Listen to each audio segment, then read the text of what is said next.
Parte 2. A Mancha Mongólica. Cortinas de um roxo intenso fecharam o palco. Dançarinos seminus acenaram até desaparecer. O público aplaudiu com entusiasmo e ouviam-se gritos esporádicos de bravo. Mas não houve bis. As aclamações cessaram aos poucos. Os espectadores começaram a recolher seus pertences, procurando a saída. Ele também descruzou as pernas e se levantou. Durante os 5 minutos de aplausos, não bateu palmas nenhuma vez. De braços cruzados, ficou observando em silêncio os olhos e os lábios dos dançarinos, sedentos por ovações. Sentiu compaixão e ao mesmo tempo respeito por eles, mas não queria que seus aplausos chegassem ao coreógrafo. Enquanto passava pelo saguão do teatro, deu uma espiada nos cartazes do espetáculo, que já não tinham nenhuma função. Por coincidência, havia visto um na livraria da cidade, e sentiu o corpo estremecer. Com medo de perder a última apresentação, telefonou apressado para fazer uma reserva. No cartaz estavam um homem e uma mulher nus, sentados e levemente inclinados, deixando as costas à mostra. Os dois tinham, do pescoço até as nádegas, desenhos de flores vermelhas e azuis, além de caules e folhas abundantes. Diante do pôster, sentira medo, excitação e sobressalto. Não conseguia acreditar que a ideia que o acompanhava havia 1 ano tinha sido apresentada por alguém completamente desconhecido como aquele coreógrafo. Será que a imagem com a qual havia sonhado seria mostrada conforme idealizou? Quando as luzes se apagarem e o espetáculo começou, ele estava tão nervoso que não conseguia sequer beber um gole de água. No entanto, suas expectativas não se cumpriram.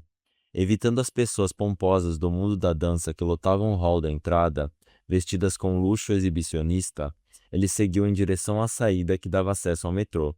A música eletrônica que começara a preencher o teatro, aqueles figurinos extravagantes, os decotes excessivos e os gestos sensualizados, nada daquilo era o que ele estava procurando. Buscava algo mais calmo, mais íntimo, cativante e profundo. O metrô de domingo à tarde estava quase vazio, com o programa do espetáculo nas mãos, que na primeira página levava a foto do cartaz impressa. Ele caminhou até a saída. Em casa o esperavam sua esposa e o filho de 5 anos.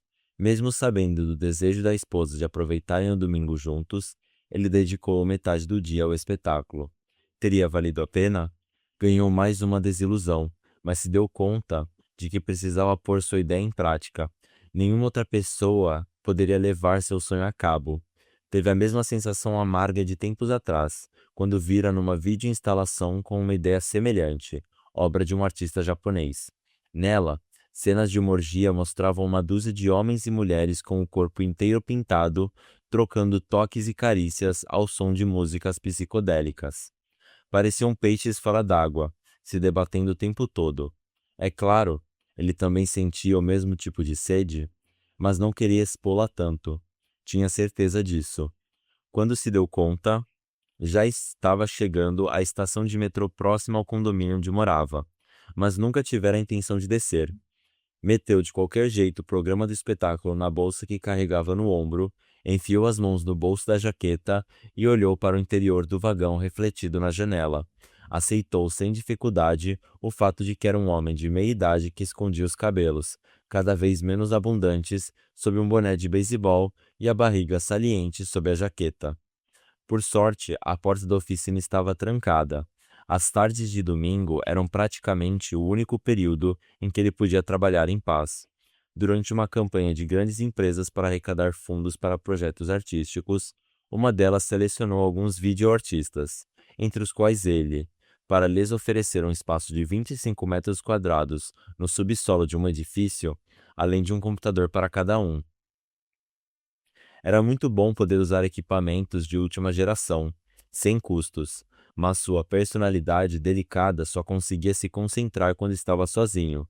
Por isso ele sofria terrivelmente em meio aos outros. Com um clique... Eita. Gente, que som foi isso? Ok. É, onde estamos? Com um clique leve e alegre, a porta da oficina se abriu. Tateou a parede no escuro e acendeu a luz. Trancou a porta, tirou o boné, a jaqueta e largou a bolsa no chão, tapando a boca com as mãos. Passeou pelo estreito corredor do ateliê. Sentou-se na cadeira diante da mesa do computador e cobriu a testa com as mãos.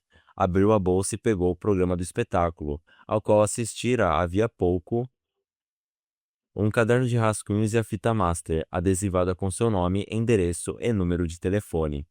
Nela estava o original de todo o trabalho de vídeo que ele tinha realizado em mais de 10 anos. Já haviam se passado 2 anos desde a última vez que gravaram o trabalho. 2 anos não chegava a ser um intervalo mortal, mas era suficiente para deixar ansioso qualquer artista. Abriu o caderno de rascunhos, contendo dezenas de esboços que, se não tinham a mesma atmosfera e estilo do cartaz do espetáculo, partiam da mesma ideia, estava claro. Corpos nus de homens e mulheres, pintados com pétalas de flores em posições explicitamente sexuais. Os músculos tensos, as nádegas contraídas, não fosse pelos torsos esquálidos, comuns em dançarinos, não passariam de típicos desenhos pornográficos japoneses. Os corpos, eles não tinham rosto, eram tão serenos e firmes que quase escamoteavam todo o erotismo da situação. A imagem surgira de repente em sua cabeça no último inverno, quando começou a pressentir que finalmente ficaria para trás o estado de estagnação criativa que perdurava havia mais de um ano. Sentia que a energia voltava a aumentar aos poucos dentro de si. Não só tinha previsto que a imagem seria tão avassaladora. Seus trabalhos anteriores eram bem realistas. Tinha retrato em imagens 3D e o dia a dia monótono e desgastado da sociedade pós-capitalista, de modo que aquela criação sensual, puramente sensual, lhe parecia quase monstruosa.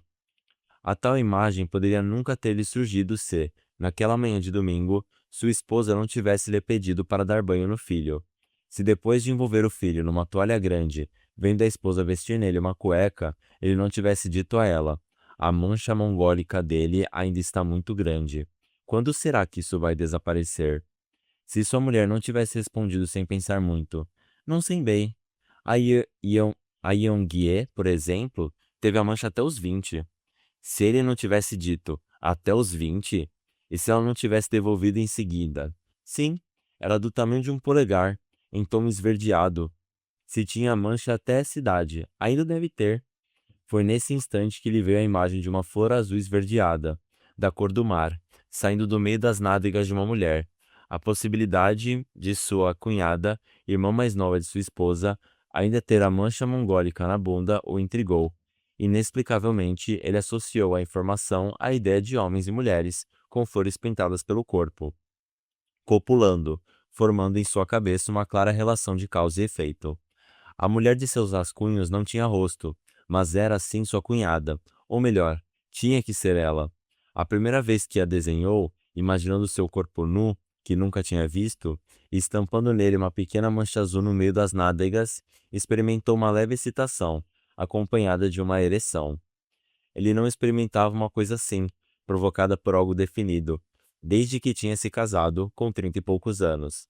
Então, quem era o homem sem rosto que abraçava aquela mulher, como se a estivesse esganando enquanto a penetrava? Tinha que ser ele. Ele sabia muito bem disso. Quando chegou a essa conclusão, seu rosto se contorceu. Por muito tempo buscou um jeito de escapar daquela imagem, mas não havia saída. Não havia no mundo outra representação tão forte e atraente como aquela. Faltava-lhe vontade de trabalhar em qualquer outra coisa. Todas as exposições, filmes ou espetáculos aos quais assistia lhe pareciam sem graça. Por um único motivo: não era aquela imagem. Sonhava acordado com maneiras de torná-la real. Pediu a um amigo desenhista que lhe emprestasse seu ateliê e nele instalou iluminação, preparou recipientes com tintas especiais para a pintura corporal e estendeu um lençol branco para cobrir o chão. Quando acertou tudo mentalmente, percebeu que restava a parte mais importante: convencer a irmã mais nova de sua esposa. Afligiu-se por um longo tempo, tentando substituí-la por outra mulher, mas por fim parou para se perguntar como faria para filmar e dirigir algo para além da mera pornografia. Não apenas a cunhada se recusaria, outras mulheres também. Poderia contratar uma atriz profissional oferecendo uma alta quantia? Supondo que conseguisse filmar o que queria, depois de muitas concessões, poderia expor o resultado? Já tinha pensado nas represálias que poderia sofrer ao retratar artisticamente assuntos polêmicos, mas nunca tinha passado por sua cabeça ser acusado de produzir material pornográfico. Sempre trabalhou com muita liberdade, sem a consciência plena de que talvez lhe faltasse liberdade limitada para criar. Não fosse por aquela imagem, não estaria tão ansioso, sentindo-se desconfortável, inseguro e cheio de dúvidas agonizantes. Nem teria motivo para se autocensurar. Também não estaria aterrorizado com a possibilidade de, bastava um passo em falso, para perder tudo o que tinha conquistado até então, embora não fosse grande coisa, e esse tudo incluía até sua família. Muitas coisas estavam se resolvendo dentro dele. Era mesmo um ser humano normal, tinha a dose necessária de moral, era forte o suficiente para ter pleno controle sobre si. Antes pensava ter todas as respostas, mas não podia mais afirmar isso. Assim que ouviu o barulho da porta se abrindo atrás de si, fechou o caderno de rascunhos e puxou para perto. Não queria arriscar que o vissem. Para alguém acostumado a expor seus esboços e ideias, essa era uma experiência diferente. Camarada! Chegava ali um colega chamado Jay, mais jovem que ele, com o cabelo comprido amarrado num rabo de cavalo. Ora essa! Achei que não haveria ninguém aqui hoje, disse ele, sorrindo e arqueando as costas para trás, para se mostrar descontraído. Vai um café?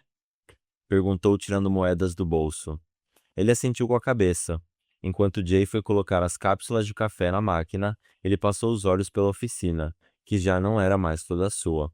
Ficou incomodado com a evidente falta de cabelo no topo da cabeça e colocou o boné de beisebol. Sentiu estar a ponto de soltar um berro, reprimido havia muito e que podia explodir como uma tosse. Guardou com pressa suas coisas na bolsa e saiu.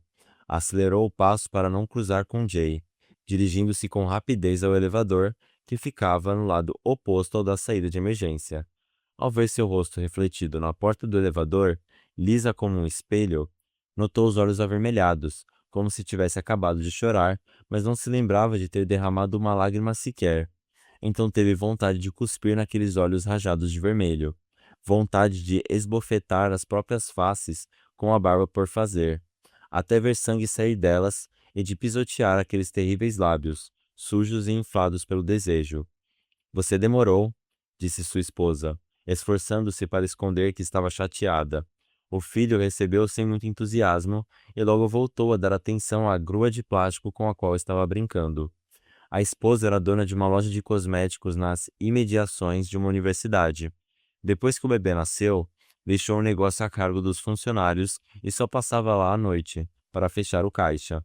Mas em pouco tempo a criança foi para a creche e ela voltou a tomar conta da loja pessoalmente. Por isso estava sempre cansada. Como era muito paciente, a única coisa que pedia ao marido era sua atenção aos domingos. Preciso descansar um pouco, e você precisa ficar mais com a criança, não é? Ele sabia que era a única pessoa que podia aliviar a carga da esposa. Dava graças a Deus por ela cuidar sozinha dos afazeres da casa e tocar o negócio, sem jamais se queixar. Mas, recentemente, a cada vez que colocava os olhos nela, via a imagem da cunhada e por isso já não tinha paz em casa, em nenhum momento. Já jantou? Mais ou menos. Como mais ou menos? Você tem que se alimentar direito. Indiferente, ele estudou o rosto cansado da esposa, que parecia ter se resignado diante da indolência do marido. A cirurgia de pálpebra para aumentar os olhos, que ela fez aos 20 anos, ficou bastante natural e deixou seu olhar mais profundo e definido. Tinha um rosto suave e o colo bonito. Sem dúvida, seu aspecto afável contribuíra muito para o crescimento exponencial da loja, que ela abrira ainda solteira. No entanto, desde o começo, ele sabia que algo nela não lhe agradava. Os traços de seu rosto, os olhos, o nariz e a boca, seu porte físico e até sua personalidade sensata compunham a imagem feminina que ele idealizara havia anos. Por isso, decidiu se casar com ela, sem se dar conta de que tudo aquilo era o de menos para ele. Fez a descoberta somente quando foi apresentado à cunhada, numa reunião familiar. Admirou suas pálpebras sem dobras, sua voz direta e límpida, sem a nasalidade da voz da esposa, o jeito simples de se vestir e até mesmo as proeminentes maçãs do rosto, que lhe davam um caráter andrógeno. Comparada à irmã mais velha, talvez fosse considerada menos bonita, mas ele sentiu nela a força selvagem de uma árvore que não teve os galhos podados. Mas tudo isso não queria dizer que se sentiu atraído por ela. Desde o começo, apenas se deu conta de que gostava dela. Percebeu que, mesmo sendo parecida com a irmã, a cunhada provocava nele uma sensação sutilmente diferente. Quer que prepare seu jantar ou não? Pressionou a esposa. Eu já disse que jantei. Ele abriu a porta do banheiro, sentindo um imenso cansaço por causa do caos interno que o acometia. Quando acendeu a luz, ouviu os resmungos da esposa. Como se não bastassem minhas preocupações com a Yongye, você ainda fica sem dar notícias o dia todo. E o menino que está gripado não desgrudou de mim nem por um instante. Depois de um longo suspiro, gritou com o filho. O que está fazendo? Já falei para vir aqui tomar seu remédio. Como sabia que o filho não viria, por mais que ela gritasse, colocou o remédio em pó em uma colher e misturou com xarope de morango. Ao sair do banheiro, ele perguntou: O que tem sua irmã? Aconteceu alguma coisa de novo? Jeong pediu o divórcio. Consigo compreender, mas é decepcionante. Bem, casamento não vale muito mesmo. Você quer que eu... gaguejou ele. Quer que eu fale com ela? Você faria isso? Perguntou ela, com o rosto radiante de repente. Eu a convidei para ficar aqui em casa, mas não importa quantas vezes eu a chame, ela disse que não. Mas se você pedir, ela não recusaria, nem que fosse por consideração, se bem que ela já não tem consideração por mais ninguém. Não sei como pôde mudar tanto. Ele ficou olhando o rosto da esposa, sempre tão atencioso e responsável, e observou como ela se aproximava do filho, segurando cuidadosamente a colher com remédio para não derramar. É uma boa mulher, pensou. Sempre foi. De tão boa chegava a ser irritante. Falo com ela amanhã mesmo. Quer o número? Não precisa, eu tenho. Com o coração prestes a explodir, trancou-se no banheiro. Tirou a roupa enquanto observava a água caindo do chuveiro e batendo ruidosamente na banheira. Ele sabia que não fazia sexo com a esposa havia quase 2 meses. E sabia também que não era por causa dela que estava tendo uma ereção. Pensou na casa onde a cunhada morava e que ele havia conhecido na companhia da esposa. Imaginou a cunhada sozinha, deitada e toda encolhida. Lembrou daquele corpo nu e ensanguentado em seu colo, do roçar de seios e nádegas, e pensou que bastava lhe arrancar as calças para ver a mancha mongólica esverdeada em sua bunda. Então sentiu todo o sangue do corpo concentrado num único lugar. Como se mastigasse uma desilusão, ele se masturbou em pé. Ao lavar o gozo que escorria pelas pernas, soltou um gemido que não era riso nem pranto. A água estava gelada. Passaram-se 2 verões desde que a cunhada cortara os pulsos na casa dele. Foi no almoço de aniversário da sogra. Estavam todos reunidos, pouco depois de terem se mudado para um apartamento maior. A família de sua esposa sempre gostou muito de carne, mas a irmã mais nova tinha virado vegetariana de uma hora para outra, e isso deixou todos desconfortáveis. A começar por seu sogro. Sua cunhada estava tão fraca que dava pena, por isso era compreensível que a família criticasse, mas o sogro, um ex-combatente da guerra do Vietnã, esbofetou a filha e ainda a fez comer carne à força. Foi uma cena tão absurda que era difícil de acreditar que tinha mesmo acontecido. O mais nítido e espantoso de sua memória, no entanto, era o grito que a cunhada soltou na ocasião. Depois de cuspir a carne, ela empunhou a faca de cortar frutas e lançou um olhar feroz a todos os membros da família. Seus olhos estavam esbugalhados e pareciam os de um animal encurralado. Assim que o sangue jorrou dos pulsos dela, ela rasgou um pano fino. Ele rasgou um pano fino, o amarrou sobre o corte e carregou no colo aquele corpo, que mais parecia um fantasma. Surpreso com o próprio reflexo e com a determinação, saiu correndo em direção à garagem. Enquanto observava a cunhada recebendo os primeiros socorros, ouviu dentro de si algo se mexer. Até hoje não consegue explicar com precisão o que foi aquilo. Diante de seus olhos, alguém tinha tentado tirar a própria vida, como se não valesse nada, e o sangue dessa pessoa encharcou sua camisa branca, misturando-se com seu suor e formando crostas marrons secas. Esperava que ela sobrevivesse, mas ao mesmo tempo se perguntou o que isso significaria. O fato de ela tentar se matar o fez sentir inútil. Ninguém podia ajudá-la. Todos, o pai, que a forçou a comer carne, o marido e mesmo os irmãos que não se mexeram, tinham agido como completos estranhos ou até inimigos. Mesmo que ela se recuperasse, a situação não mudaria. Aquela tentativa de suicídio tinha sido um impulso, mas ela poderia muito bem tentar de novo. Dessa vez, ela conduziria tudo de forma mais meticulosa, de modo que ninguém interferisse. De repente, ele percebeu que preferia que ela não acordasse mais e que, se acordasse, fosse algo vago e sem sentido. Do contrário, seria melhor arremessá-la pela janela. Depois de ter certeza que a irmã da esposa estava fora do perigo, ele comprou roupas novas com o dinheiro que recebeu do cunhado, mas em vez de jogar fora a camisa fedendo a sangue, a embolou de qualquer jeito e embarcou no táxi. Lembrou-se de repente de seu último trabalho e, sem explicação, sentiu um tormento insuportável. Havia caprichado na edição e na música, usando imagens de todas as coisas que odiava e que julgava falsas, como propagandas, novelas, noticiários, rostos de políticos, desastres em pontes, shopping centers, lágrimas de indigentes e crianças com doenças incuráveis. De repente ficou enjoado. O ódio, a desilusão e o sofrimento que aquelas cenas lhe causavam, as intermináveis horas que ele passava olhando para elas, para então chegar ao fundo desse sentimento, apareciam em sua mente como uma espécie de autoviolência. No auge da agonia, pensou em abrir a porta do táxi, que ia em alta velocidade, e se atirar no asfalto. Não conseguia mais suportar aquelas imagens de realidade.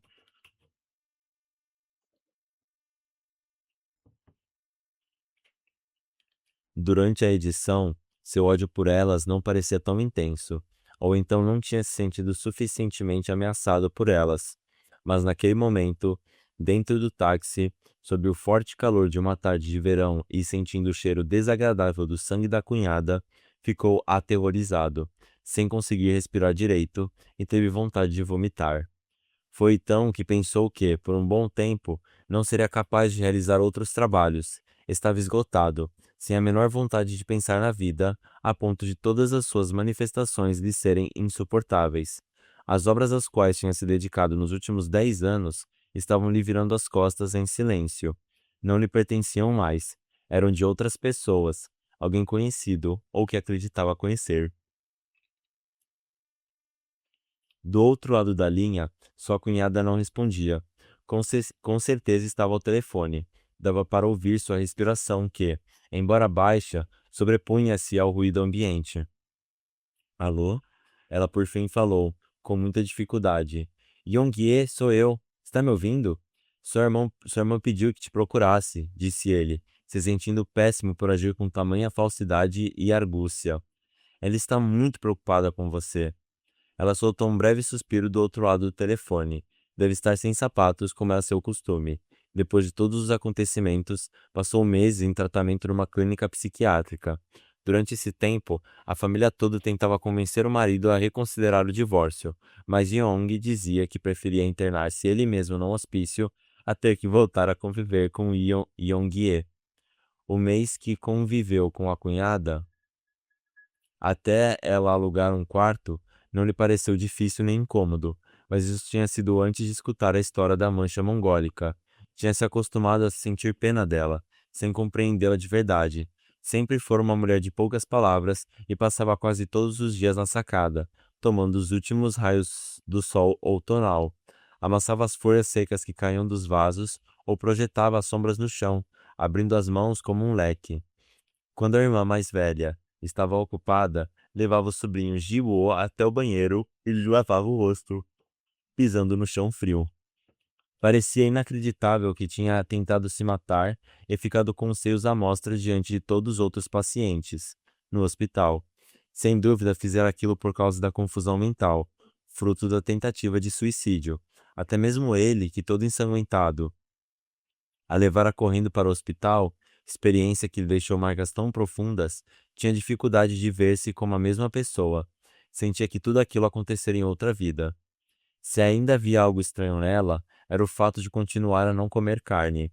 Foi essa decisão, além de todos os seus comportamentos estranhos, o motivo do conflito com a família. Para o marido, a teimosia de não comer carne era a prova de que ela não tinha voltado ao normal.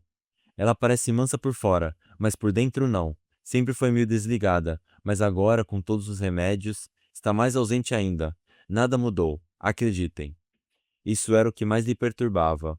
Ver como o marido queria se livrar dela, como quem joga fora um relógio quebrado ou um aparelho defeituoso. Não pensem que sou uma pessoa cruel. Todo mundo sabe que a maior vítima dessa história sou eu. Como era impossível não admitir que havia certa verdade naquela afirmação, ele manteve uma postura neutra, mas sua esposa não. A irmã mais velha implorou ao cunhado que postergasse a assinatura do divórcio e refletisse melhor, mas Yeong foi impassível. Apagando da memória o rosto do marido de Yong-ye, desde que o conheceu teve uma péssima impressão por causa da testa estreita e do queixo pontudo, que o fazia parecer teimoso e intransigente, ele telefonou outra vez para a cunhada. Yong-ye, responda alguma coisa, qualquer coisa. Quando já pensava em desistir, ela por fim falou: Estou aqui com uma panela no fogão. A voz dela tinha o peso de uma pluma. Não parecia estar chorando. Tampouco parecia a voz de uma pessoa doente, mas também não tinha nenhuma alegria ou jovialidade. Era a voz de alguém indiferente, que não pertencia a lugar nenhum. Preciso desligar o fogo. Yong-ye, disse ele, e de repente apressou-se, pois percebeu que ele ia colocar o telefone no gancho. Posso ir aí agora? Você não vai sair, vai? Depois de um silêncio, a ligação caiu. Ele largou o aparelho. Tinha a mão encharcada de suor. Todos aqueles pensamentos sobre sua cunhada começaram quando ouviu a esposa falar da mancha mongólica. Antes disso, nunca tinha sentido nada especial por ela. A excitação de agora surgiu com força ao se lembrar do período em que ela esteve hospedada em sua casa. Não conseguia evitar de sentir um ardor quando ela, passiva, abria a mão para projetar leques de sombras na sacada. Quando ele observava seu tornozelo branco à mostra enquanto ela lavava o rosto do sobrinho, quando ela via a TV sentada de lado, com uma postura vulnerável, e sobretudo toda vez que pensava em suas pernas meio abertas e nos cabelos desarrumados, ficava excitado. Pairando sobre todas essas lembranças estava a mancha mongólica esverdeada, uma mancha sem função alguma, primitiva, existente apenas nas costas e nádegas de bebês e crianças, sobrepondo-se à ternura com que, havia muito tempo, olhou para o bumbum macio do filho recém-nascido. As nádegas de sua cunhada produziam em sua mente uma luz brilhante. Agora harmonizavam-se indissoluvelmente o fato de ela não comer mais carne, alimentando-se apenas de grãos, plantas e verduras cruas. Com a imagem da mancha em formato de pétala verde azulada, pareceu-lhe que até mesmo o sangue que jorrou do pulso dela, encharcando sua camisa branca e depois formando uma massa marrom e compacta, era uma perturbadora e indecifrável pista de seu destino. O quarto alugado pela cunhada ficava numa rua tranquila, próxima a uma universidade só para mulheres. Conforme recomendação da esposa, levava uma sacola cheia de frutas, tangerinas da ilha de Jeju, maçãs, peras e até mesmo morangos, que estavam fora da época. Doíam-lhe os braços e as articulações dos dedos. Imaginar que a encontraria sozinha num quarto despertava nele uma espécie de terror. Por isso passou a caminhar com passos hesitantes, parando diante do edifício. Deixou por um momento a sacola de frutas no chão, pegou o celular e discou seu número. Ela não atendeu até o 10º toque. Ele então pegou as frutas e começou a subir as escadas. Chegou ao segundo andar e apertou a campainha, que soltou uma nota musical. Como previu, não houve resposta. Experimentou girar a maçaneta e inesperadamente estava trancada. Recolocou o boné de beisebol que tinha tirado sem perceber para limpar o suor frio que molhava os cabelos ralos. Ajeitou as roupas, respirou fundo e, finalmente, abriu a porta. Era uma kitnet virada para a face sul. O sol do começo de outubro entrava pelo lado da cozinha e deixava o ambiente acolhedor. No chão estavam espalhadas peças de roupa que deviam ser de sua cunhada, pois eram familiares para ele. Também rolavam pelo piso tufos de poeira, mas o lugar não lhe pareceu muito descuidado, talvez porque praticamente não tinha móveis. Deixou as frutas na entrada e tirou os sapatos antes de entrar em casa. Não havia sinal de gente. Aonde ela teria ido? Será que saiu mesmo sabendo que ele estava chegando? Sem aparelho de televisão na casa, as tomadas e o buraco da antena expostos davam ao lugar um aspecto desolador. Na sala, que era ao mesmo tempo dormitório, estava o telefone, instalado por sua esposa, e ao lado um colchão. Por cima dele, um edredom inflado como uma caverna, como se alguém tivesse acabado de se levantar. Sentindo o ar pesando, decidiu abrir as janelas da sacada. Foi então que percebeu um movimento que o fez voltar-se para trás. O que viu fez sua respiração parar. Ela estava saindo do banho. Como ele não tinha ouvido barulho de água, não imaginou que estivesse lá, mas a verdadeira surpresa foi vê-la totalmente nua. Totalmente seca, ela ficou parada e parecia surpresa também.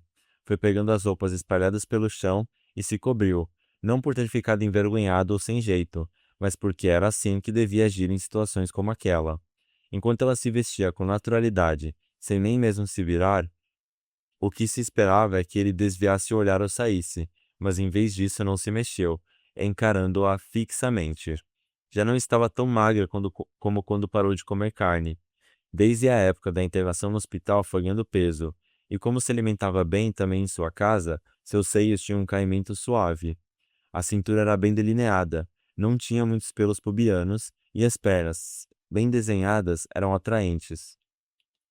Mais do que despertar desejo, seu corpo era para ser admirado. Só depois que ela se vestiu por completo, ele se deu conta de que não havia se visto justamente a mancha mongólica. Desculpe, ele por fim conseguiu dizer. É que a porta estava aberta, achei que você não estava. Não tem problema, disse ela, apenas para ser educada. Quando estou sozinha, fico à vontade. Ele então tentou organizar a cabeça, que estava se esvaziando a toda velocidade. Quer dizer que ela passava os dias nua dentro de casa, pensou. Foi só então que ficou excitado. Tirou o boné de beisebol da cabeça e sentou-se meio de lado, para esconder a ereção. Não tenho nada para te oferecer, ela disse, dirigindo-se à cozinha. Usava calça de moletom cinza que, como tinha visto com os próprios olhos, vestira sem colocar uma calcinha. Quando observou sua bunda balançando sigilosamente, nem grande nem voluptuosa, ele engoliu em seco e sentiu o pomo de Adão tremer. Não se preocupe, podemos comer as frutas que eu trouxe, disse ele para ganhar tempo e se acalmar. Ótimo. Ela então foi até a porta e pegou a sacola de frutas. Enquanto escutava a água saindo da torneira e o tinlintar dos pratos, ele se esforçou para se concentrar na cena, sem graça, composta de buracos de tomadas e fios de telefone. Mas não conseguia tirar da cabeça a imagem de uma bunda adornada com pétalas de flor e gente fazendo sexo, imagens que ele tinha desenhado tantas e tantas vezes. Quando ela se sentou na frente dele, segurando um prato com maçã e pera, ele abaixou a vista, tentando esconder os olhos úmidos. Não sei se essa maçã está boa, ela disse, ficando em silêncio em seguida. Então continuou, com voz grave. Não precisa vir me ver sempre. Como? O senhor não precisa se incomodar comigo. Estou procurando emprego. O médico disse para eu evitar tarefas solitárias. Por isso estou buscando trabalho num shopping. Fiz até uma entrevista na semana passada. É mesmo? Aquilo era inesperado. Certa vez embriagado, o marido de Yong-ye lhe havia dito ao telefone: Você aguentaria viver para sempre com uma mulher que terá que tomar remédio psiquiátrico pelo resto da vida e que depende do marido para se sustentar? O marido estava enganado. Ela não estava mal a esse ponto. Em vez disso, o que acha de trabalhar na loja da sua irmã?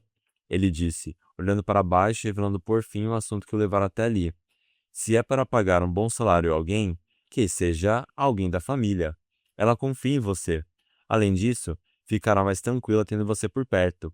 E o trabalho, sem dúvidas, é menos pesado do que será em um shopping. Sentindo a excitação aquietar-se aos poucos, ele continuou. Já conseguiu olhar diretamente para seu rosto. Foi então que percebeu que ela tinha uma expressão diferente, como a de um monge em contemplação. De quanta raiva ela teve que se livrar ou reprimir para chegar àquela expressão. Seu olhar chegava a causar medo. Repreendeu a si mesmo por ter imaginado num quadro pornográfico, só porque ela estava nua. No entanto, não podia negar que aquela breve cena tinha ficado gravada em sua retina, como um combustível capaz de reacender uma poderosa chama. Prove a pera, sugeriu ela, empurrando o prato para ele. Você também, cunhada. Em vez de usar o garfo, Yongie pegou um pedaço de pera com a mão e deu uma mordida. Com medo de obedecer ao impulso de abraçar seus ombros serenos e chupar seus dedos adocicados pela fruta, de lamber seus lábios até a última gota doce e arrancar sua calça com força, ele virou o rosto. Espera um pouco, ele disse, calçando os sapatos. Não quer vir comigo?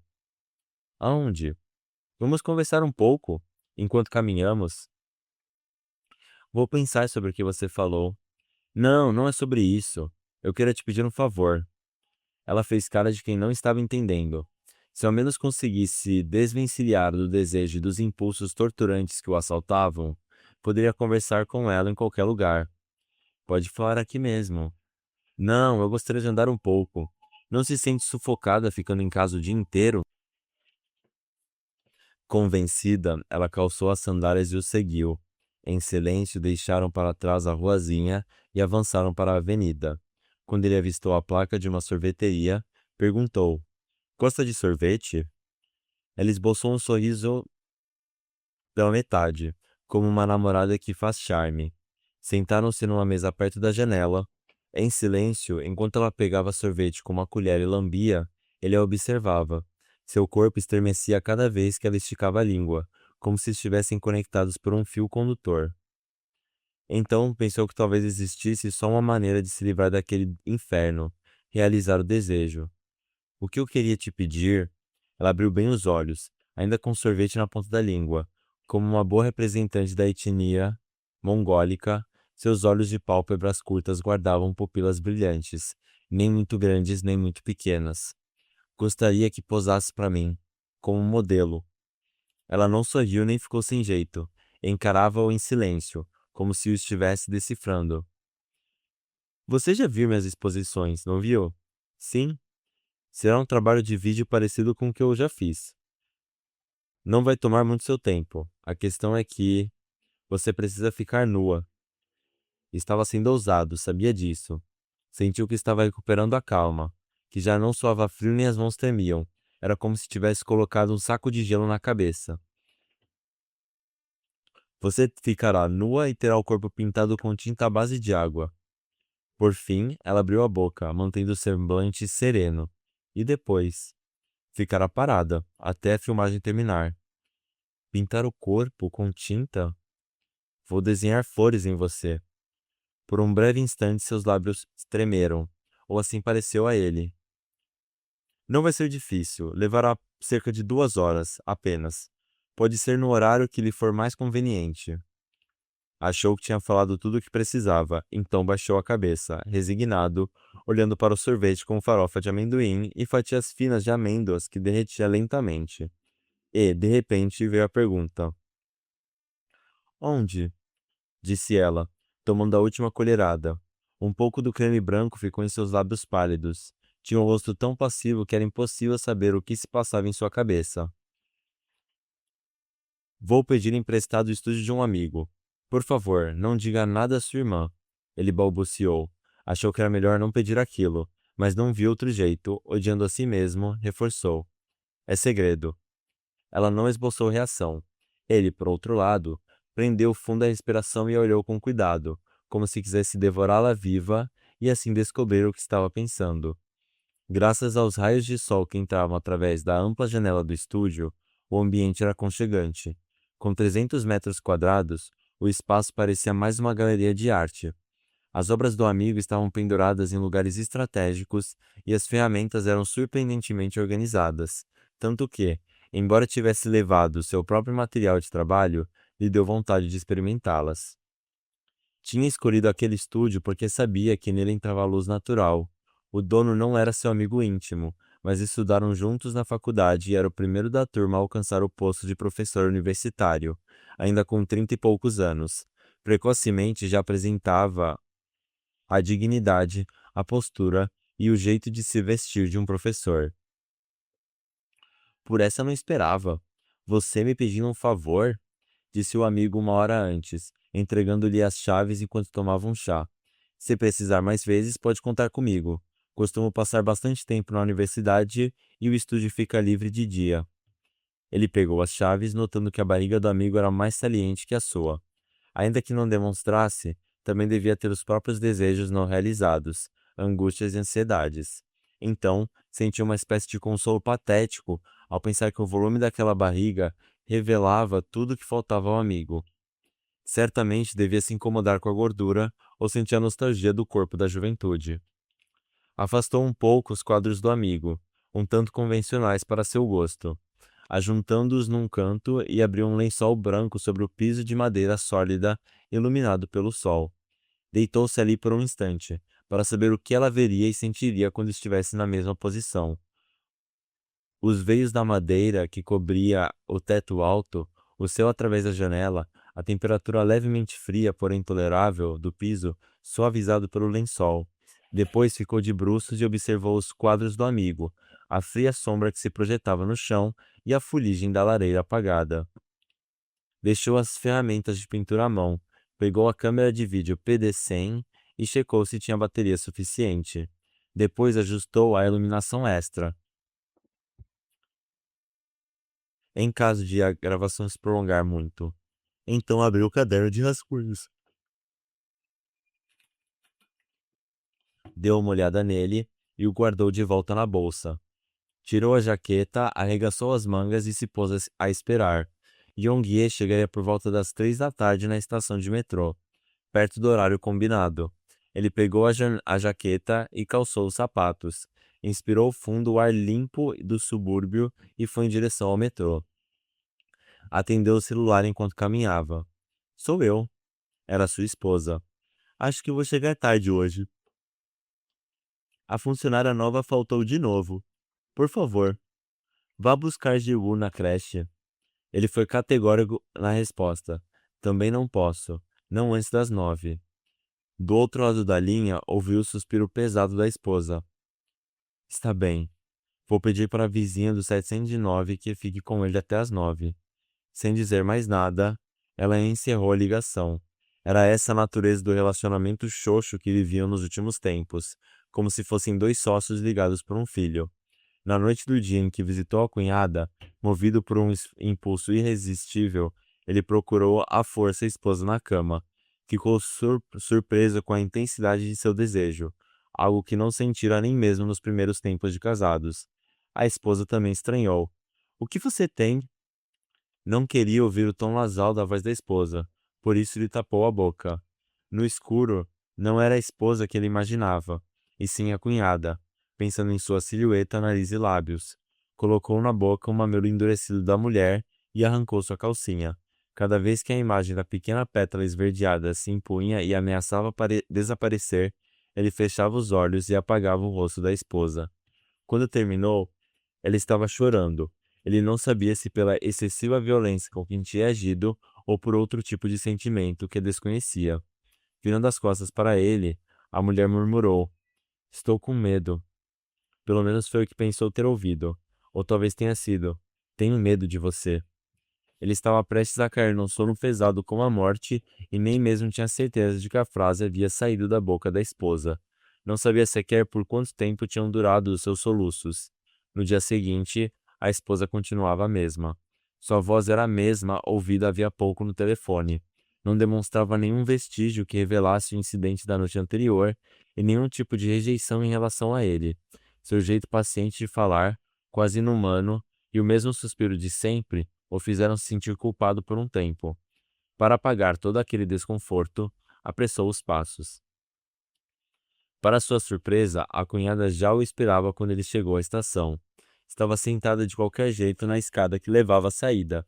Vestia uma calça jeans surrada e um suéter grosso, marrom, como alguém vindo de um lugar onde já era inverno. Sem conseguir chamá-la de imediato, parou para admirar sua figura, seu gesto limpando o suor do rosto e o contorno de seu corpo, que percebia os raios de sol. Tire a roupa, disse a ela em voz baixa. Ela estava parada, muda, observando os choupos através da janela. Os silenciosos raios de sol da tarde faziam brilhar o lençol branco. Ela não se virou. Parecia não ter escutado, e quando ele ia repetir o comando, ela levantou os dois braços e tirou o suéter. Tirou também a camiseta que usava por baixo, e suas costas sem sutiã se desvelaram. Quando tirou a calça jeans velha, suas nádegas alvas também ficaram totalmente expostas. Olhou para seu traseiro contendo a respiração. Sobre as duas colinas macias havia duas covinhas, chamadas Sorriso de Anjo. De fato, a mancha do tamanho de um polegar estava mesmo estampada na parte de cima da nádega esquerda. Como ainda podia estar ali? Ele não conseguia compreender. Parecia uma mancha de machucado, levemente esverdeada, mas tratava mesmo de uma mancha mongólica. Não havia dúvidas. Era algo que remetia a tempos remotos, anteriores à evolução ou ao processo de fotossíntese. Ele percebeu que, inesperadamente, aquilo não tinha nada de erótico, estava mais para algo relativo ao vegetal. Só depois de algum tempo, ele tirou os olhos da mancha e percorreu seu corpo nu por completo. Ficou impressionado com a atitude serena dela. Não parecia que era a primeira vez que posava como modelo, ainda mais levando-se em conta que eram cunhados.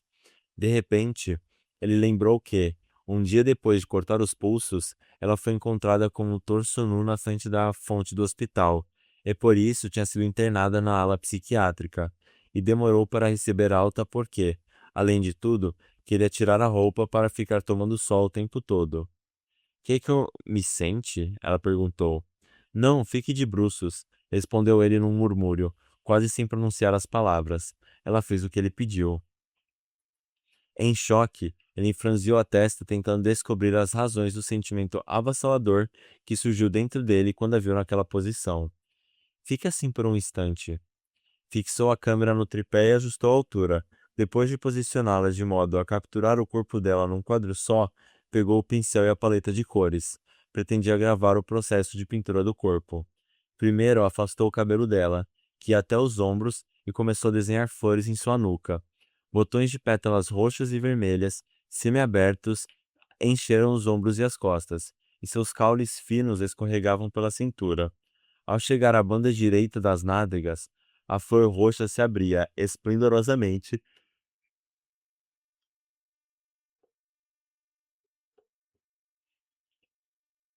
deixando exposto o pistilo de um amarelo bem forte. No lado esquerdo, reinava absoluta a mancha mongólica. Com um pincel grosso, pintou de verde claro seus arredores, destacando-a ainda mais. Sentia arrepios cada vez que tocava aquele corpo com o pincel e percebia que ela estremecia, talvez pela coceira causada pelas pinceladas. Muito mais que uma simples excitação, sentia-se comovido, como se estivesse aplicando seguidos choques de centenas de volts em algo primitivo. Suando por todos os poros, ele finalmente passou pela coxa direita e terminou de pintar os compridos caules com folhas, que chegavam até o fino tornozelo. Pronto, acabei. Fique assim só mais um pouco. Retirou a câmera de vídeo do tripé para poder filmá-la mais de perto. Deu um zoom em cada detalhe das flores, das curvas do pescoço, do cabelo despenteado, das mãos tensas apoiadas no lençol e das nádegas. Depois de filmar todo o corpo dela, desligou a câmera. Ok, pode se levantar agora, ele disse. Cansado, sentou-se no sofá ao lado da lareira.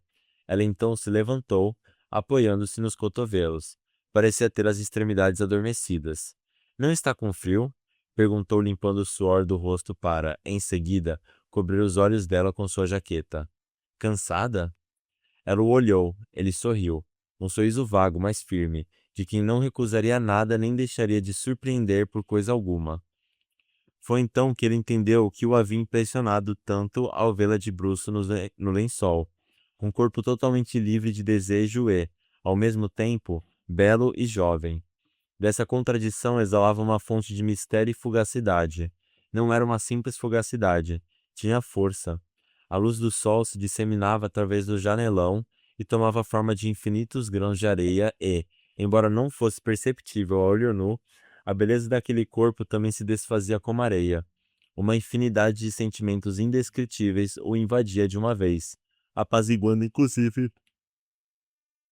o desejo que tanto o atormentava havia um ano. Ainda com a jaqueta dele sobre os ombros, ela vestiu a calça e depois pegou uma xícara fumegante. Segurando-a entre as mãos, estava descalça, apoiando levemente os pés no chão. Não sentiu frio durante a sessão? Ele voltou a perguntar. Ela balançou a cabeça. Não achou difícil? Mas se eu não fiz nada além de ficar parada, a temperatura do piso não me incomodou. Era estranho, mas ela parecia não ter curiosidade alguma.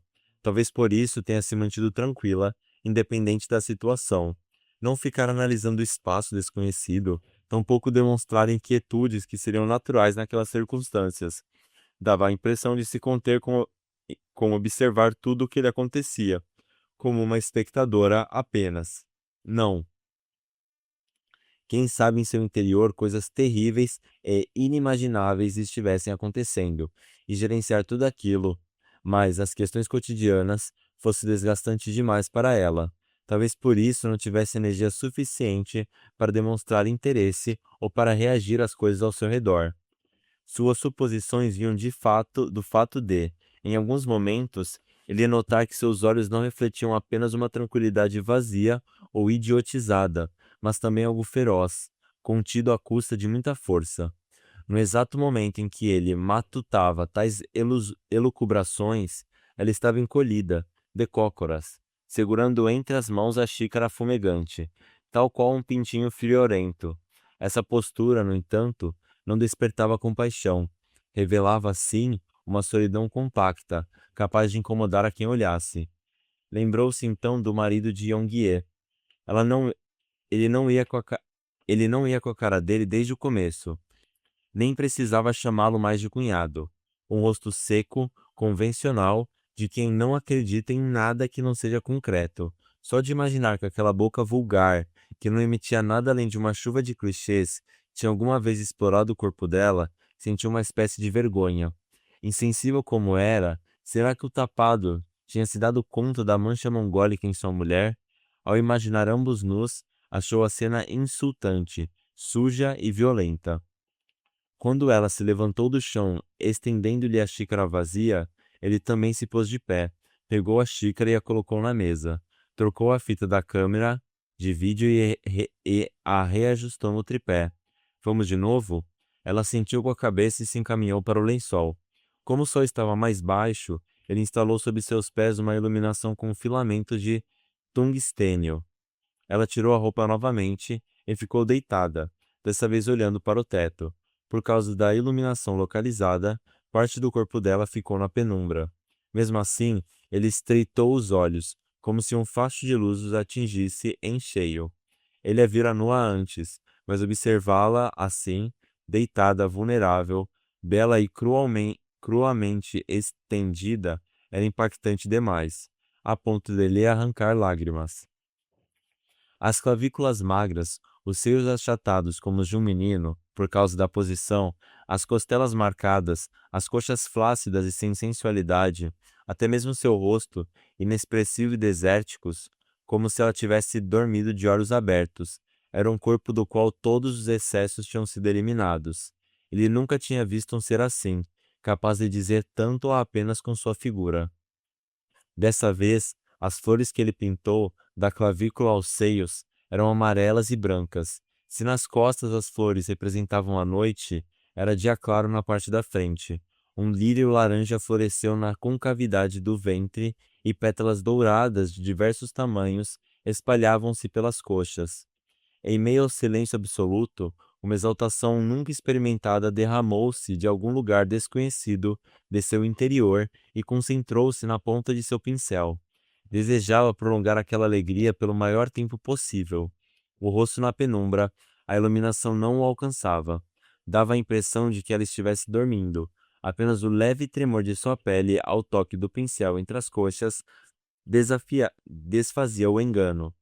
Vendo-a aceitar sem resistência todo aquele processo, considerou-a um ser sagrado, nem humano nem animal, ou talvez um ser entre o vegetal, o animal e o humano, tudo ao mesmo tempo.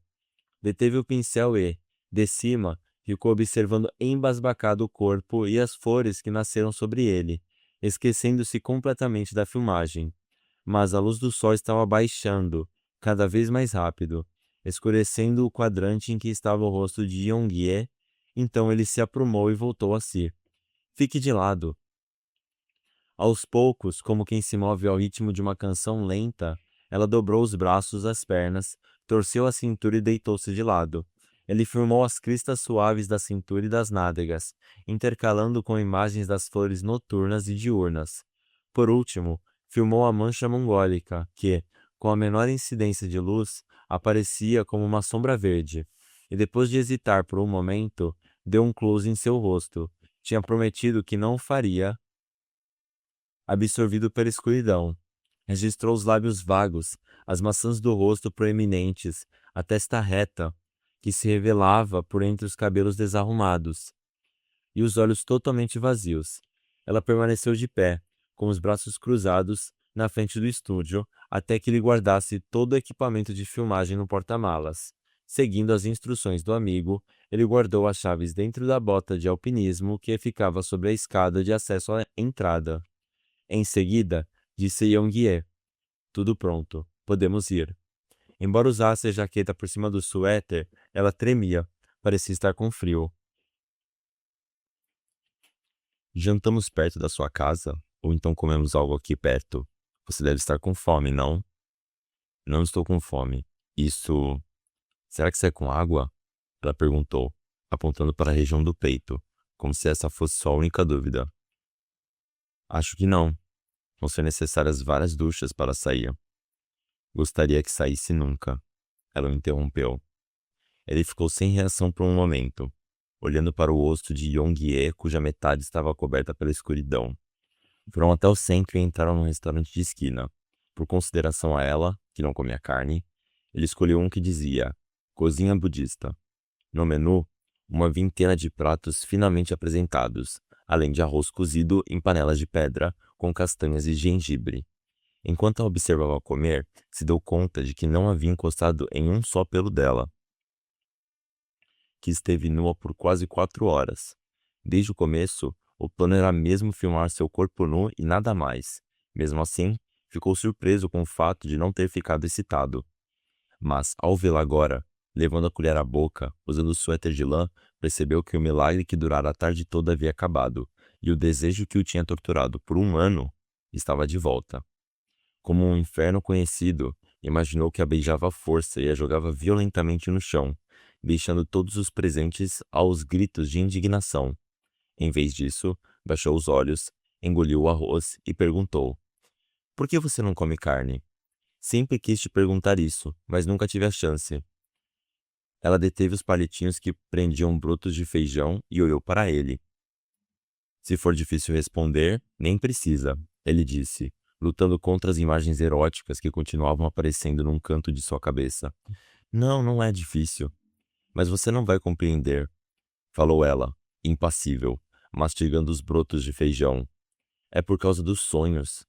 Sonhos? Os pesadelos que tive. É por isso que não como carne. Que tipo de pesadelo? Rostos. Rostos? Diante da cara dele, de quem não estava entendendo nada, ela riu baixo, em tom entristecido. Eu disse que você não entenderia. Então era por isso que ela tinha ficado com os cílios de fora, sob o sol, como um animal mutante que faz fotossíntese. Isso também foi por causa dos sonhos? Ele não se atreveu a perguntar. Estacionou na frente do edifício dela e desceu do carro. Muito obrigado por hoje. Ela respondeu com um sorriso. Tinha uma forma calada de se expressar, tão cortada que lembrava sua esposa. Até parecia uma mulher normal. Ou melhor, ela é uma mulher normal, pensou. O louco sou eu. Ela o cumprimentou com a cabeça e sumiu pela entrada do edifício. Ele ficou ali, esperando que a luz do apartamento da cunhada se acendesse, mas isso não aconteceu. Então, deu partida no carro e dirigiu imaginando o quarto escuro, ela sobre o colchão, o corpo nu embaixo do edredom, sem se lavar. Um corpo decorado com abundantes e exuberantes flores.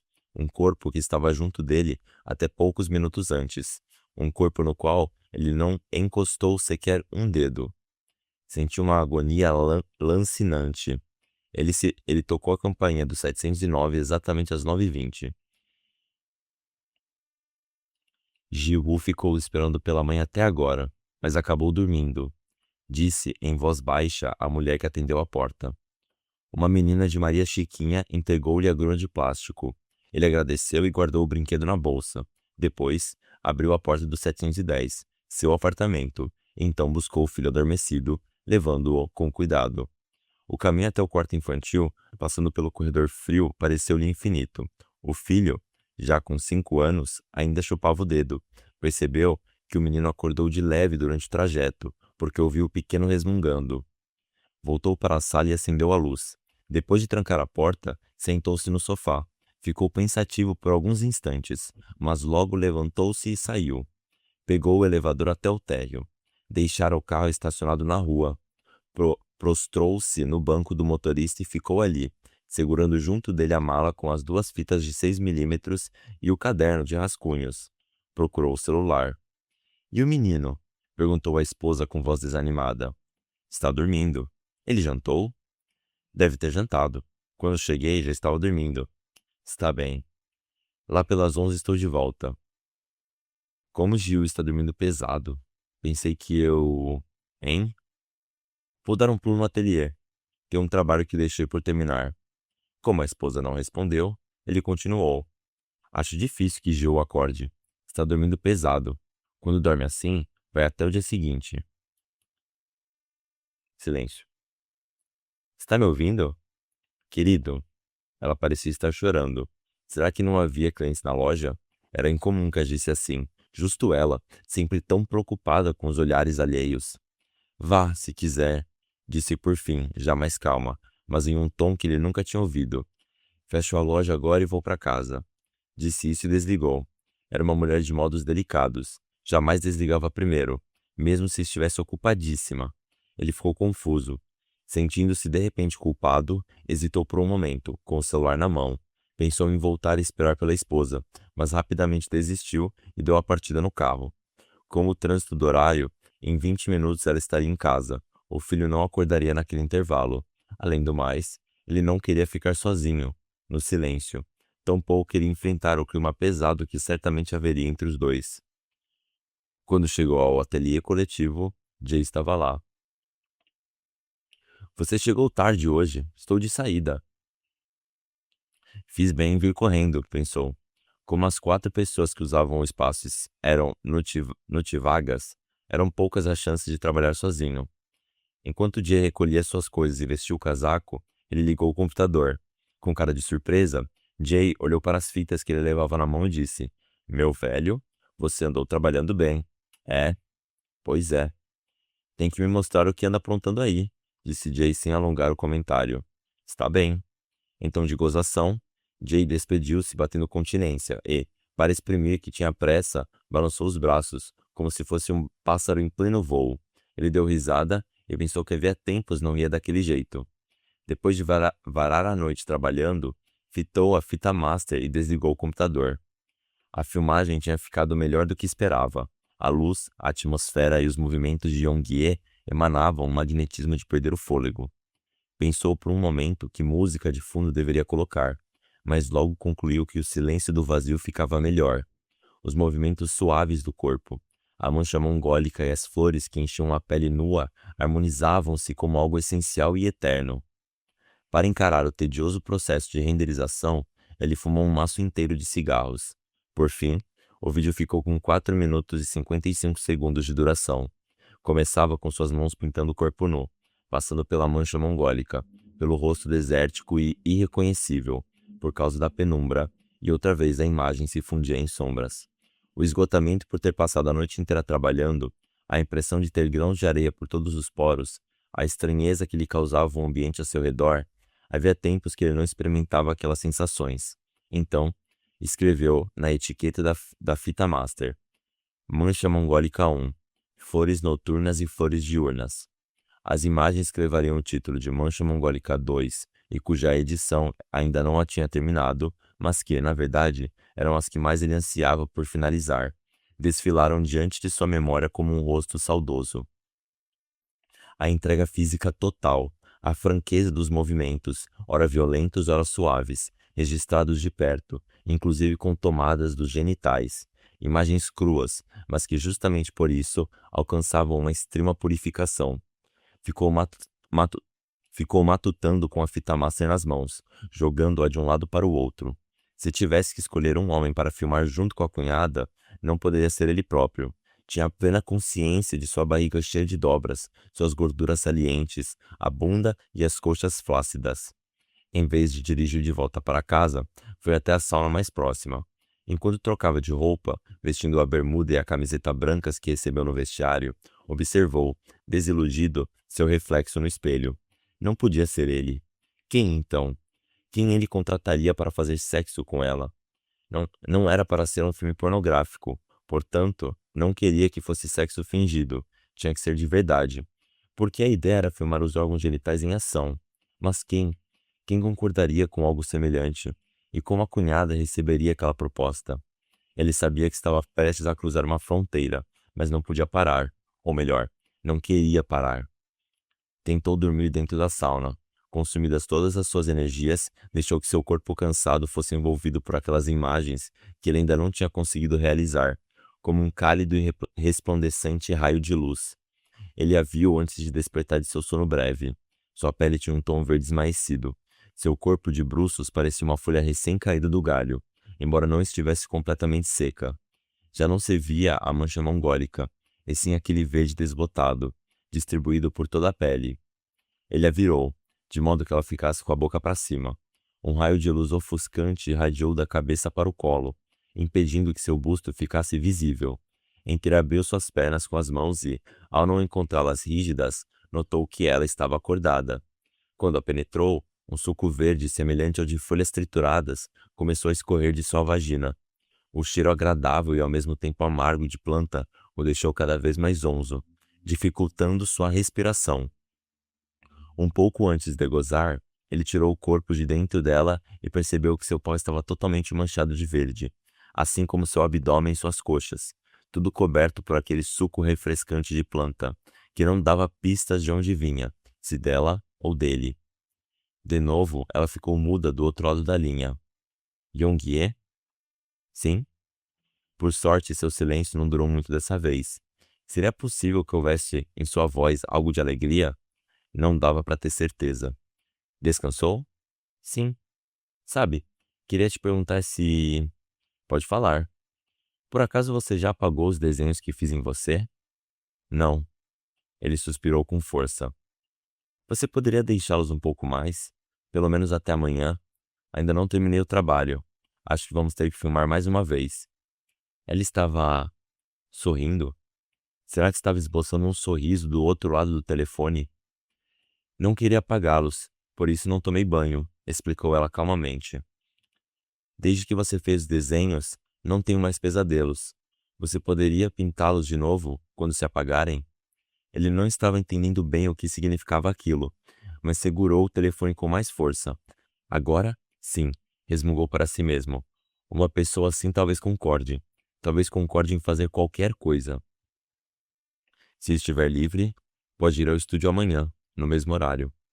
Está bem, mas vai ter mais uma pessoa, um homem. Silêncio. Ele também vai tirar a roupa e vou pintar flores em seu corpo. Tudo bem por você? Ele esperou que ela se manifestasse. Pelo que tinha analisado até agora, seus silêncios em geral precediam respostas afirmativas. Por isso, não se inquietou. Por mim, tudo bem. Desligou o telefone e, com as mãos entrelaçadas, ficou dando voltas pela sala. O filho estava na creche e a esposa na loja. Portanto, desde que voltara, às 3 da tarde, a casa estava vazia. Ficou pensando no que falar para a esposa, mas resolveu ligar antes para a cunhada. Em seguida, percebendo que não tinha como evitar a conversa, mudou de ideia de novo e, por fim, telefonou à esposa. Onde você está? Ela quis saber, demonstrando mais confusão que frieza. Estou em casa. Terminou o trabalho? Ainda não. Acho que vou ficar ocupado com isso até amanhã à noite. É mesmo? Então descanse um pouco. A ligação foi cortada. Se ao menos ela gritasse e esbravejasse como outras esposas, se despejasse toda a agressividade e raiva, ele se sentiria melhor. Era sufocante a maneira com que ela se resignava tão facilmente, fazendo com que os resíduos dessa resignação se sedimentassem em forma de tristeza. Sabia que o esforço em ser compreensiva o tempo todo formava o lado bondoso e ao mesmo tempo frágil de sua esposa. Aliás, também tinha consciência do quanto ela era egoísta e irresponsável, mas justificava-se pensando que exatamente tanta paciência e bondade o sufocavam e o transformavam numa pessoa pior. Quando o turbilhão de sentimentos, culpa, arrependimento, hesitação, se desfez, ele teclou no meu DJ, conforme tinha planejado. Meu camarada, estará no ateliê hoje à noite? Perguntou Jay. Hoje não. Não preguei o olho na noite passada, por isso vou descansar um pouco. É mesmo? Jay demonstrava a confiança, a juventude e a tranquilidade próprias de seus 25 anos. Imaginou o jovem colega despido. Não chegava a ser atlético, mas era magro e firme. Achou que iria funcionar. Preciso te pedir um favor. Que tipo de favor? Tem algum compromisso amanhã? Um jantar. Sem dar mais detalhes, passou a Jay o endereço do ateliê do amigo. Preciso de você por apenas 2 horas, à tarde. Não vai se estender até o jantar. Já ia desligar, mas acrescentou. Você não disse que queria ver o que eu produzi? Pois então. Sim, claro que sim, disse Jay com entusiasmo. Desligavam. Esperava que Jay, que era um estilista exigente, gostasse da fita editada por ele na noite anterior. Esperava que despertasse sua curiosidade. O colega era dócil, e sendo um pedido dele, não conseguiria recusar tão facilmente. Estava otimista quanto a isso, embora não tivesse plena certeza de tudo que ocorreria como ele desejava. Jay chegou antes do horário marcado. Costumava ser um cara descontraído, que vivia dizendo "take it easy" para tudo, mas naquele dia parecia ansioso. Estou tremendo. Jace serviu um café a Jay, enquanto despia novamente em sua imaginação. Nada mal, combinava com ela. Mostrou a filmagem a Jay, que ficou deslumbrado. É inacreditável, quase mágico. Como é que você conseguiu fazer isso, meu camarada? Para falar a verdade, sempre te achei meio sem graça. Ah, me desculpe a sinceridade, mas como é que pôde mudar tanto? Como posso dizer? É como se um gigante tivesse se erguido e colocado você num mundo completamente diferente. Olhe para essas cores. Embora as expressões exaltadas e sentimentais de Jay, características de sua juventude, o incomodassem um pouco, estava de acordo. Talvez aquelas cores já tinham sido exploradas em outros trabalhos seus, mas parecia que dessa vez estavam mais fortes e brotavam de dentro dele, até serem expulsas, em obediência a um ímpeto incontrolável. Era um sentido de cor que nunca tinha experimentado.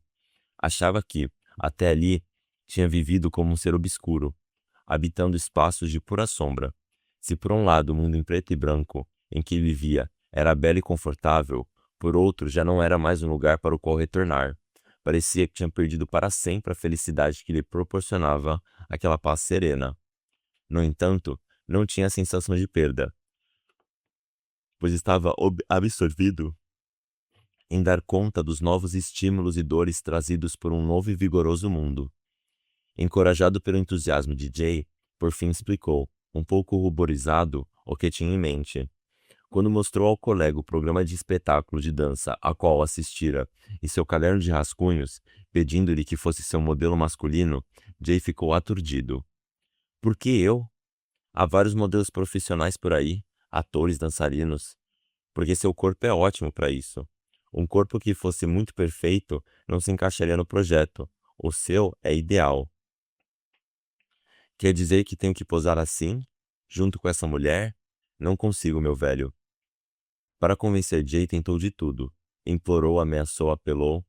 Ninguém vai ficar sabendo. Já disse que o rosto de vocês não vai aparecer.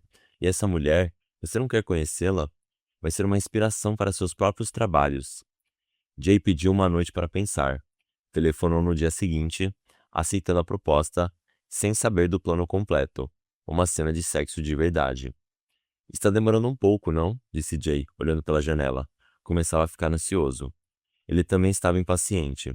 Não foi buscá-la no metrô dessa vez, porque Yong-Ye tinha dito que conseguia encontrar o estúdio sozinha. Vou dar uma olhada lá fora. Quando se levantou e pegou a jaqueta para sair, ouviu o barulho de alguém batendo a porta de vidro jateado. Ah, acabou de chegar. Jay colocou a xícara de café na mesa. Yong-Ye usava a mesma calça jeans do outro dia, mas dessa vez o grosso suéter era preto. Devia ter lavado a cabeça, pois seus cabelos longos e naturalmente escuros ainda estavam molhados. Primeiro, ela olhou para ele, e só depois viu Jay. Sorria de leve enquanto mexia nos cabelos. Lavei com todo cuidado, para não apagar as flores no pescoço. Jay sorriu. A aparência de Yong-ye, inesperadamente mais singela que o esperado, o fez relaxar. Tire a roupa. Eu? Disse Jay, arregalando os olhos. Ela já está pintada. Agora preciso pintar o seu corpo. Com um sorriso envergonhado, Jay virou de costas e se despiu. A cueca também. Hesitando um pouco, Jay por fim tirou a cueca e as meias, como previsto. Lá estava um corpo esbelto, sem músculo nem carnes demais. Não fosse pelo excesso de pelos pubianos, que iam do umbigo até a parte de cima das coxas, sua pele era lisa e branca. Chegou a sentir uma ponta de inveja do colega mais jovem. Assim como fez com Yong-ye, pediu que Jay ficasse de bruços e começou a pintar flores a partir de sua nuca. Dessa vez, escolheu tons azulados. Usou um pincel grosso para, com a maior rapidez possível, pintar hortênsias violáceas, cujas pétalas caíam como se um vento tivesse soprado. Vire-se. Então pintou flores grandes de cor escarlate, tendo como centro o órgão genital de Jay. Os pelos pubianos funcionavam como a base negra da flor e o pau era o pístilo. Sentada no sofá, Yong-ye tomava café enquanto observava com atenção o trabalho. Quando terminou o serviço, ele notou que o pau de Jay estava um pouco duro. Levantou-se para descansar por um momento e aproveitou para trocar a fita, embora ainda tivesse bastante espaço na primeira. Tire a roupa, disse a Yong-ye. Ela rapidamente ficou nua. O dia não estava tão claro quanto o outro, mas a flor dourada entre seus seios continuava brilhando. Ao contrário de Jay, Yong-ye estava à vontade. Parecia que, para ela, andar nua era mais natural do que estar vestida. Não lhe passou despercebida a expressão de enlevo no rosto de Jay, que, sentado com os joelhos dobrados, olhava para ela. Então, sem que ele pedisse, ela se aproximou de Jay e, como se o imitasse, sentou-se também com os joelhos dobrados sobre o lençol branco. Seu corpo radiante e seu rosto vazio formavam um triste contraste. E o que fazemos agora?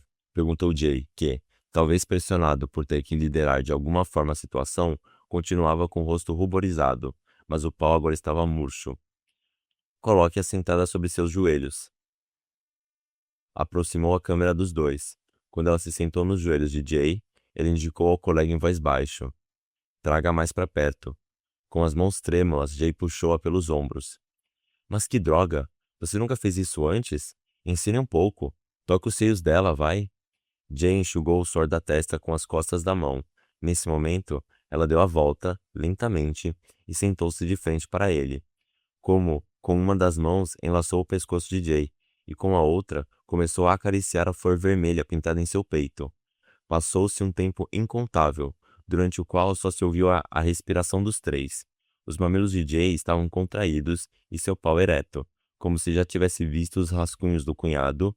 Yong-ye entrelaçou seu pescoço no de Jay, como fazem os passarinhos quando se acariciam. Bom, muito bom. Filmou essa cena em vários ângulos, para, enfim, encontrar um que lhe agradasse mais.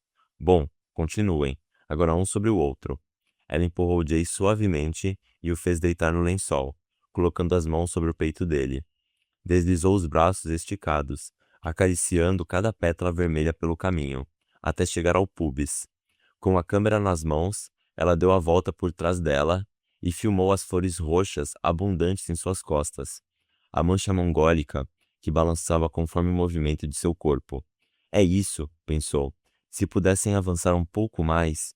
O pau de Jay estava totalmente duro, deixando-o atordoado e com o rosto contorcido. Com movimentos lentos, ela ficou de bruços e fez com que seus seios tocassem o peito dele. Suas nádegas ficaram erguidas no ar. Ele os filmou a partir dos lados. O espaço entre ela, cujas costas arqueadas lembravam as de um gato, e o umbigo de Jay, o pau de Jay apontando com força para cima, criavam uma atmosfera grotesca. Parecia o acasalamento de duas plantas gigantes. Quando ela se ergueu devagar e sentou-se em cima dele, com postura ereta, o cunhado balbuciou. Será que, por acaso... Disse, revezando o olhar entre Jay e ela. Vocês poderiam fazer de verdade? Ela não se abalou, mas Jay se afastou num pulo, empurrando-a como se tivesse se queimado com algo. Então, esbravejou. escondendo o pau entre os joelhos levantados. Mas o que é isso? Quer fazer um filme pornô? Se não quiser, ok, tudo bem. Mas se pudesse fazer com naturalidade... Não, eu não quero, disse Jay levantando-se. Espere um pouco, não vou te pedir mais nada. Só continue como estava, disse-lhe, enquanto segurava os ombros do colega. Sem dar-se conta, o apertou com tanta força que Jay se desvencilhou de suas mãos com um grito. Espere, não reaja assim, voltou a pedir, agora com a voz mais calma e suplicante. Olhe só, tudo bem, eu também sou artista, mas isso não se faz. Quem é ela? Não parece ser uma prostituta ou algo assim. E mesmo que fosse, como pode fazer isso? Está bem, tem toda a razão. Me desculpe. Jay voltou a se deitar no lençol, mas o clima de excitação e voluptuosidade tinha desaparecido por completo. Com a expressão de quem estava cumprindo um castigo, Jay abraçou Young-Ye e aproximou seu rosto endurecido do dela. Quando seus corpos se sobrepuseram como duas pétalas, ela fechou os olhos. Se Jay tivesse aceitado, ele tinha certeza de que ela o faria, sem se opor. Continuem assim e mexam-se um pouco. Contrariado, Jay movimentou-se para frente e para trás, fingindo o ato sexual. O cunhado notou a planta dos pés de Young-Ye contraída, enquanto ela abraçava a cintura de Jay com vontade. Seu corpo estava vivamente excitado, compensando a apatia do jovem colega. Durante os pouco mais de 10 minutos em que estiveram naquela pose, provavelmente os 10 minutos mais longos e agonizantes da vida de Jay, ele conseguiu capturar imagens suficientes nos ângulos que queria. Acabou agora? Perguntou Jay, ainda vermelho, já não pela euforia e sim pelo embaraço. Só uma vez mais. Prometo que será a última, disse, engolindo em seco. Agora, por trás dela, com ela de 4. E é a tomada mais importante, então não se recuse, por favor. Jay soltou um riso que mais parecia um choro. Olhe, já chega. Vamos parar com isso antes que fique ainda pior. Já tive inspiração suficiente. Agora sim na pele como devem se sentir os atores pornôs. É horrível demais. Livrando-se das mãos que tentavam impedi-lo, Jay começou a se vestir. Ele cerrou os dentes ao ver o redemoinho de flores, sua admirada obra, ser desfeito pela camisa de cor neutra. Não é que eu não compreenda, então não venha me chamar de moralista. Hoje descobri que sou muito mais equilibrado do que eu mesmo imaginava. Topei por curiosidade, mas isso é demais. Pode até ser que eu precise abrir mais minha mente e me libertar mais, mas preciso de mais tempo. Sinto muito, meu chapa. Estava claro que havia sinceridade na enxurrada que Jay despejou.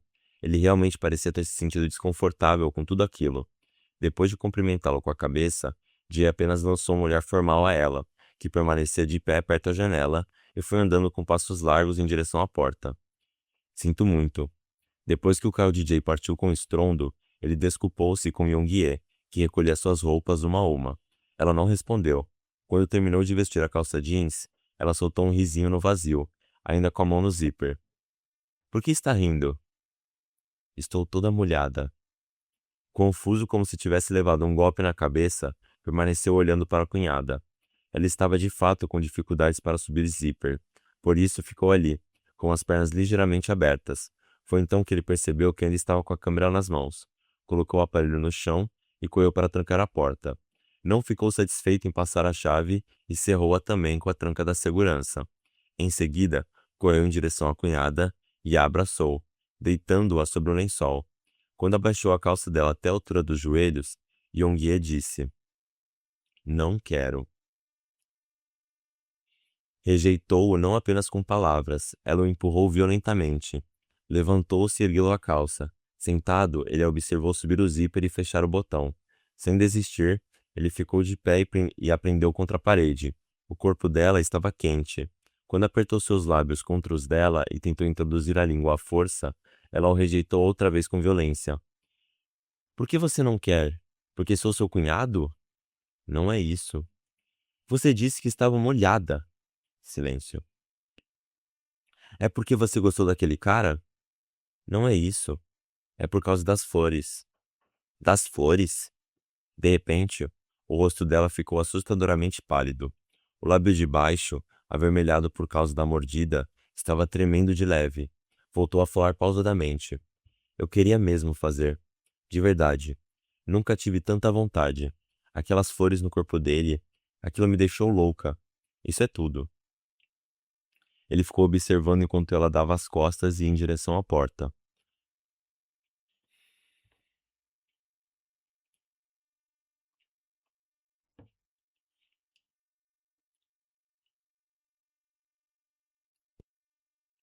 Ao vê-la calçando os sapatos, exclamou: "Então", ele disse, ouvindo a própria voz como um alarido, "se eu pintasse flores no meu corpo, você me aceitaria?" Ela virou o rosto e o fitou em silêncio. Seus olhos pareciam dizer que sim. Pelo menos foi o que ele entendeu. "E posso filmar?" Ele esboçou um sorriso singelo, como se não fosse capaz de recusar nada, nem sentisse a necessidade de negar-se a fazer qualquer coisa, ou como se estivesse debochando dele em silêncio. "Quero morrer. Quero morrer. Então morra. Morra de uma vez." Sem saber por que estava chorando, aferrou-se ao volante e se deu conta de que era sua visão que estava embaçada, e não o vidro do carro. Não sabia por que a frase "quero morrer" explodia sem parar dentro de sua cabeça, como se fosse um feitiço. E também não sabia por que ouvia repetidas vezes a resposta "então morra", como se alguém estivesse dentro dele. Tampouco compreendia a razão pela qual esse diálogo alheio tinha o poder de acalmar seu corpo trêmulo. Sentiu o peito, ou melhor, o corpo inteiro queimar, e escancarou as janelas. Pisava fundo pela rodovia, em meio ao vento noturno e ao ruído dos outros veículos. O tremor que tinha começado nas mãos se espalhou pelo corpo todo, fazendo-o acelerar ainda mais.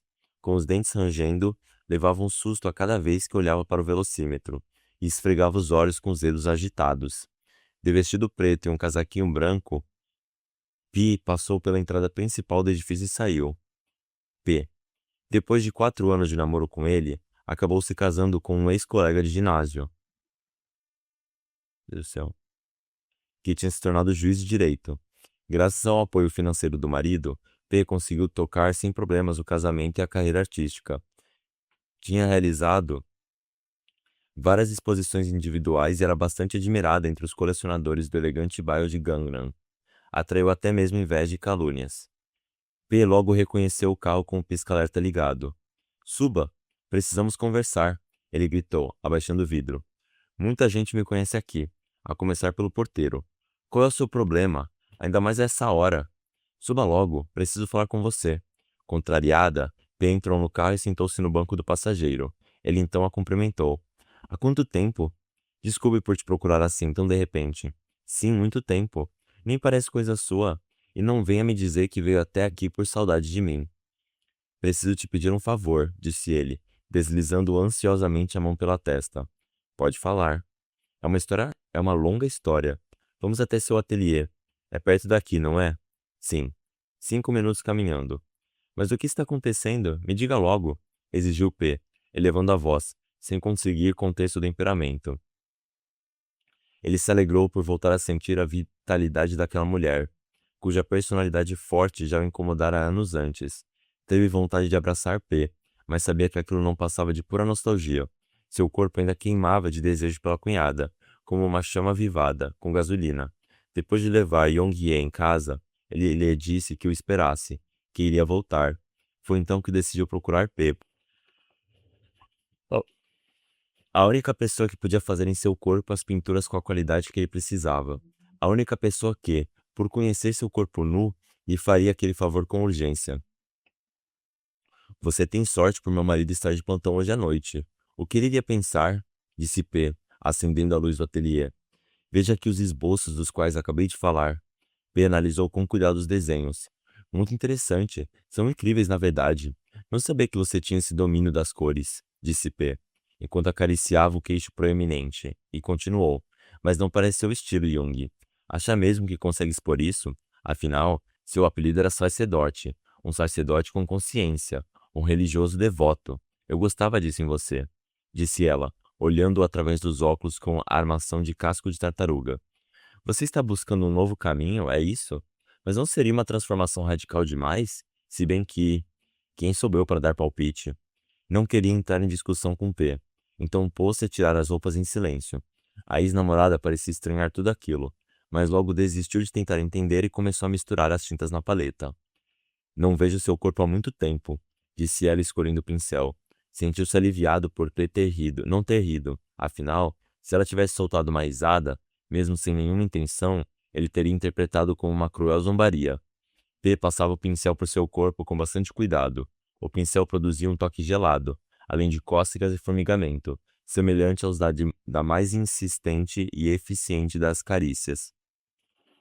Vou tentar fazer com que meu estilo não fique evidente, você sabe. Pintei muitas flores ao longo da carreira. Gosto de pintá-las, mas seus desenhos têm muita força. Vou tentar fazer com que isso se reflita aqui. Quando o pé acabou o trabalho, já passava de meia-noite. Obrigado, ele disse tremendo de frio, depois de tanto tempo nu e esticado no chão. Queria muito que você se visse. É uma pena que não tem um único espelho aqui. Ele baixou a cabeça e olhou para o peito, a barriga, as pernas com sobras de pele e a enorme flor vermelha em seu sexo. Gostei. Ficou melhor do que se eu tivesse feito.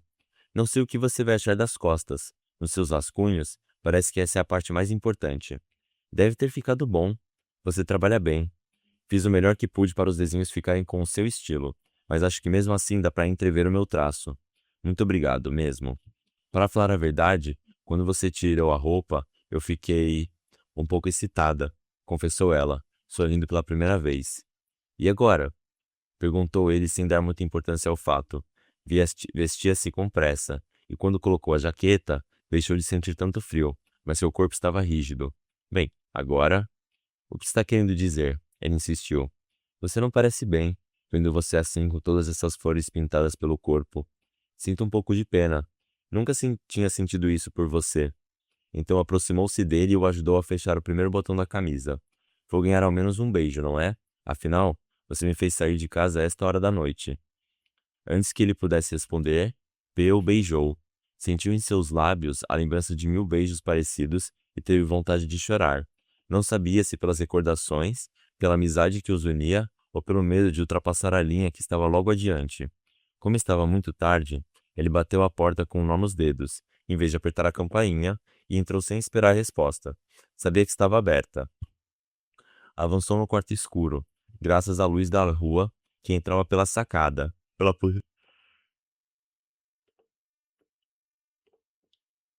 Era possível distinguir o contorno dos objetos. Mesmo assim, ele acabou topando de leve no armário dos sapatos.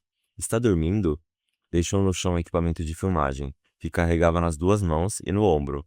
Quando se aproximou do colchão, depois de ter tirado os sapatos, vislumbrou uma figura sentada. Apesar da escuridão, percebeu que era ela e que estava nua. Ela levantou-se e chegou perto dele. Quer que acenda a luz? Ele perguntou com voz rouca. Sinto um cheiro bom. Cheiro de tinta, ela disse baixinho. Ele soltou um gemido e correu em sua direção. Esqueceu-se completamente da iluminação e até mesmo da câmera. Estava dominado por um desejo incontrolável que o engolia. Lançando uma espécie de grunhido, ele a deitou no chão. Com uma mão segurou seus seios e com a outra começou a abrir os botões da camisa, enquanto chupava seus lábios e seu nariz de qualquer jeito. Os últimos botões foram praticamente arrancados aos puxões. Já completamente nu, abriu as pernas de Yongye com força e a penetrou. A respiração ofegante que ouvia lhe soava como os uivos de um animal selvagem. Quando se deu conta de que era ele mesmo quem os estava produzindo, sentiu um calafrio. Até então, nunca tinha emitido ruído algum ao fazer sexo. Achava que só as mulheres podiam gemer de prazer. Naquele corpo empapado de suor e que o apertava com incríveis contrações, ele derramou seu sêmen até quase perder a consciência. Me desculpe, disse ele, tateando o rosto de Yongye na escuridão. Ela o mordeu de leve. Posso acender a luz? Ela perguntou com a voz serena. Por quê? Quero te ver direito. Levantou-se e foi em direção ao interruptor. Tinha sido um coito unilateral e breve. Não tinha durado nem 5 minutos. Por isso, ela parecia não estar cansada. Quando o quarto se iluminou, ele cobriu os olhos com as mãos.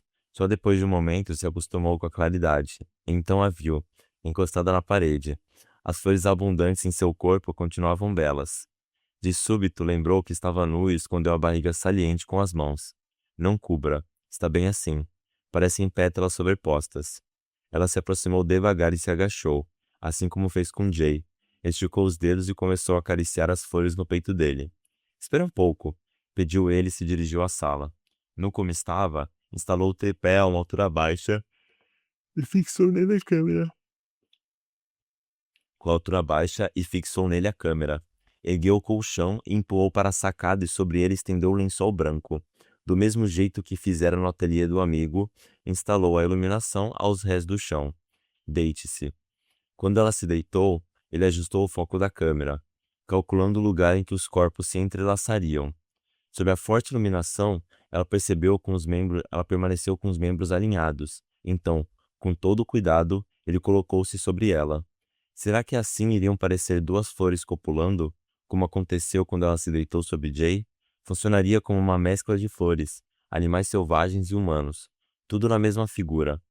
A cada vez que mudava de posição, ele fazia ajustes na câmera.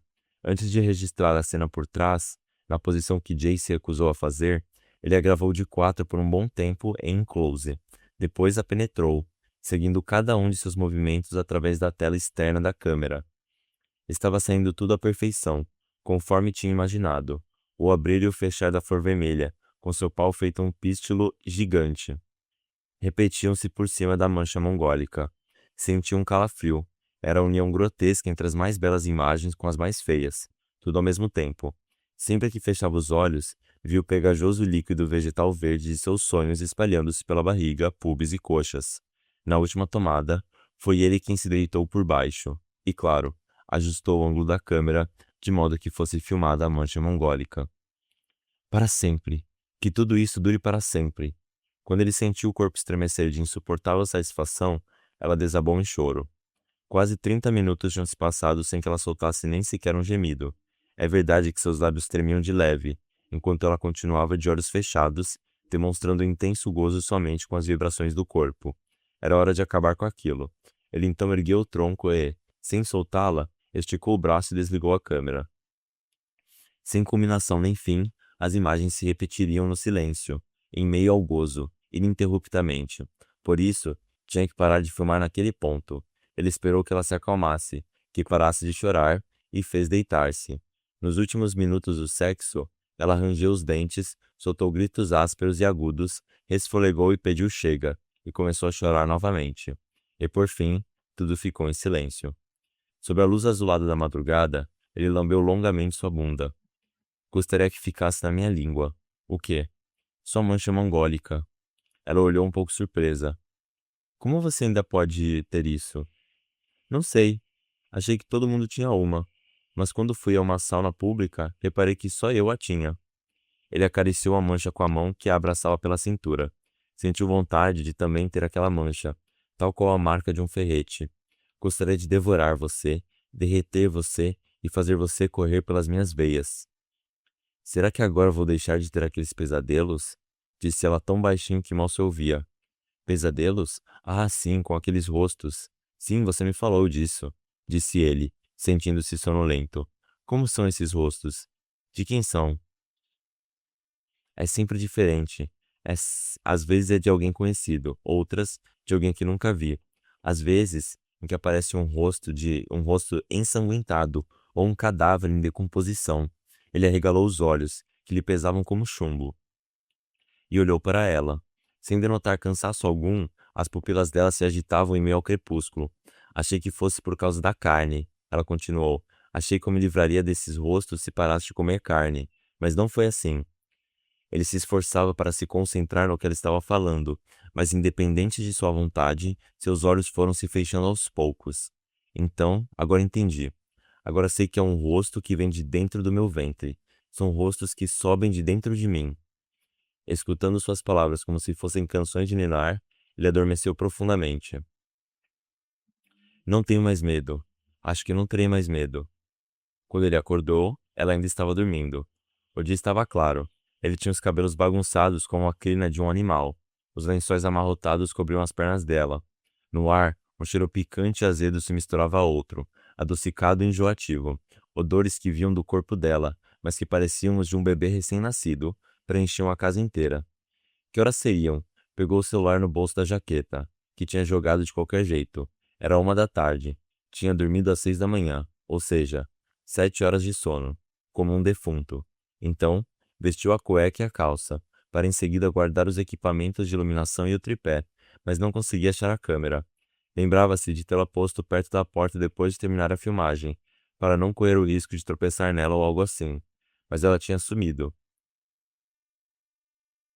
Imaginando que Yongie pudesse ter se levantado pela manhã e tê-la guardado em outro lugar, foi até a cozinha. Atrás da parede de gesso, perto da pia, algo branco caído no piso chamou sua atenção.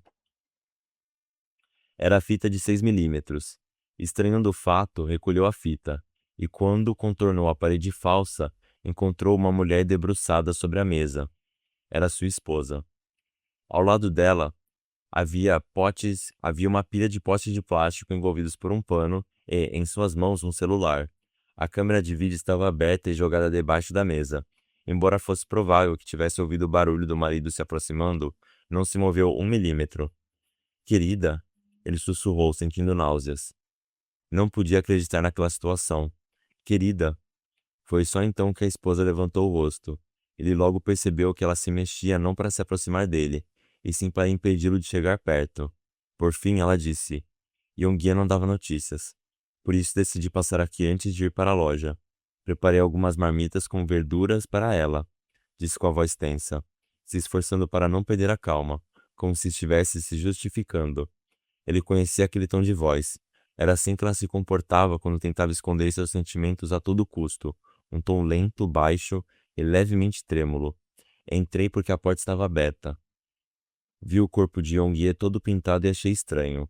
Você estava com o rosto virado para a parede, o corpo coberto. Não tinha te reconhecido. Com as mãos que estava segurando o celular, ela afastou para trás uma mecha de cabelo. Ambas as mãos tremiam muito. Continuou. Achei que Yongie tinha arranjado um namorado, e com essas pinturas, achei que era um novo ataque de loucura dela. Quando vi a cena, pensei em ir embora, mas como não sabia com que tipo de homem ela estava se encontrando, achei que precisava protegê-la. Foi aí que encontrei a câmera. Me pareceu conhecida. Rebobinei a fita, do jeito que você me ensinou, e ela pronunciava cada palavra com muita calma, dando a entender que estava recorrendo a todo o autocontrole possível para ter coragem de seguir falando. Aí vi que era você. Nos olhos dela havia choque, medo e desespero indescritíveis, mas a expressão de seu rosto permanecia impassível. Só então ele percebeu que seu torso nu despertaria o repúdio da esposa, e rápido começou a procurar sua camisa, que estava jogada de qualquer jeito no banheiro. Depois de vesti-la, ele disse: Querida, eu posso explicar. Sei que não é fácil de entender. Já chamei a ambulância. Ela o interrompeu em voz alta. Como? Você e Yongie precisam de cuidados médicos. Ela disse com o rosto pálido de espanto, afastando-o. Ele demorou alguns segundos para entender. Está me mandando para um hospício? Nesse momento, um barulho veio do colchão. Tanto ele quanto a esposa prenderam a respiração. Completamente nua, Yongie livrou-se dos lençóis para se levantar. Então ela viu as lágrimas caírem pelas faces da esposa. Ele viu as lágrimas caírem pelas faces da esposa. Seu desgraçado, disse em voz baixa, tentando conter os soluços. Mesmo sabendo que ela ainda não está bem, como teve coragem? Seus lábios estavam molhados e tremiam. Foi só então que Yongie virou-se para a cozinha, com uma expressão ausente no olhar, e notou a presença da irmã. Pela primeira vez, ele pensou que aqueles olhos pareciam de uma criança. Eram olhos que continham tudo e ao mesmo tempo estavam vazios. Olhos que apenas uma criança podia ter. Não. Talvez o olhar de um ser que estava num estado ainda anterior. Um olhar de um ser que jamais guardara algo em suas pupilas. Yongie caminhou lentamente em direção à sacada. Abriu a porta de correr e deixou que o vento fresco entrasse. Ele olhou para a mancha mongólica, esverdeada, e viu nela vestígios de saliva e sêmen grudados como uma seiva. De repente, ele sentiu que já tinha experimentado de tudo no mundo, que estava velho e podia morrer naquele instante, sem sentir medo algum. Na sacada, ela expôs os seios dourados e brilhantes por cima do gradil e abriu completamente as pernas, onde estavam pintadas pétalas alaranjadas. Parecia querer ser penetrada por um raio de sol ou pelo vento. Ele começou a ouvir a sirene de ambulância, que se aproximava, os gritos de espanto das crianças, as exclamações, o alvoroço dos vizinhos reunidos na rua. Também se ouviam passos apressados subindo as escadas. Ele podia correr para a sacada e se jogar por cima do gradil, no qual Yongie estava apoiada. Podia cair do segundo andar e rachar a cabeça. Podia fazer isso. Só assim terminaria com tudo. Mas ficou pregado onde estava, como se aquele fosse o primeiro e último instante de sua vida. manteve o olhar fixo no corpo de Onguier, que parecia uma flor em chamas, resplandecendo como uma imagem mais intensa do que qualquer uma das cenas tomadas na noite anterior. Fim da parte 2.